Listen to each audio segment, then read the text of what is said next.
Good morning, and welcome to episode 141 of Getting Rich. I'm your host, Rich Checkan, president of Asset Strategies International, and today is Wednesday, September 20th, 2023. Presidents Biden and Zelensky both appear in front of the United Nations as they ask for greater support and a united front against Russian aggression in Ukraine. Elsewhere, two former Soviet states, Azerbaijan and Armenia, have increased hostilities, bringing them closer to the brink of armed conflict.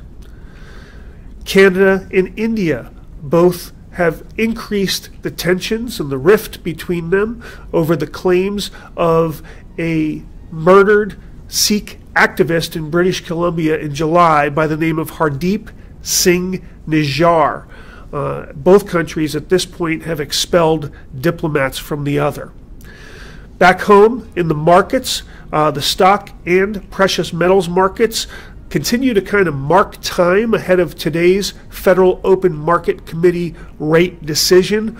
Most market participants believe that the Fed will pause here, not raise, not decrease interest rates, but just hold pat, and most expect hawkish comments from Federal Chairman Jerome Powell stating that they will continue to hold rates higher and for longer in order to get ahead and to beat back inflation. We'll see how that plays out. In the meantime, let's take a look at the numbers from the past week.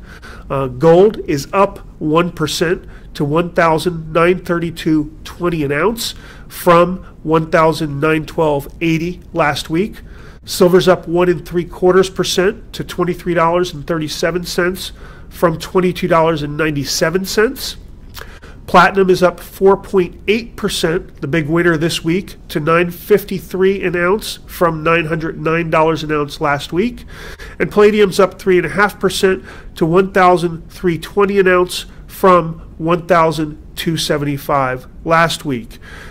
With silver outperforming gold over the past week, the gold-silver ratio, the number of ounces it takes of silver to buy 1 ounce of gold, has dropped to 82.99 from 83.59.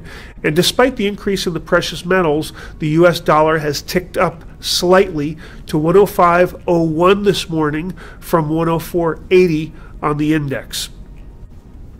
Just want to go ahead and let you know that there's still a few more opportunities for me to hopefully see you out there in public this year.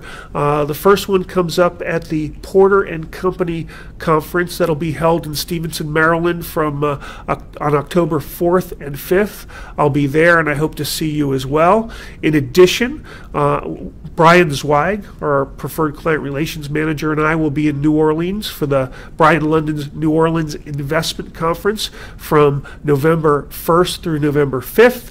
And then we cap off our appearances this year with Joel Nagel's annual President's Week conference, which this year will be held in South Beach in Miami from November 11th through the 15th.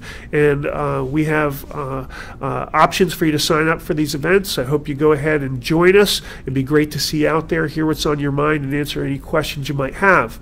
In the meantime, we hope you go ahead and follow us on the YouTube channel, sign up, send us your comments and questions, avail yourself of our social media channels, as well as our monthly newsletter and our twice-weekly alerts.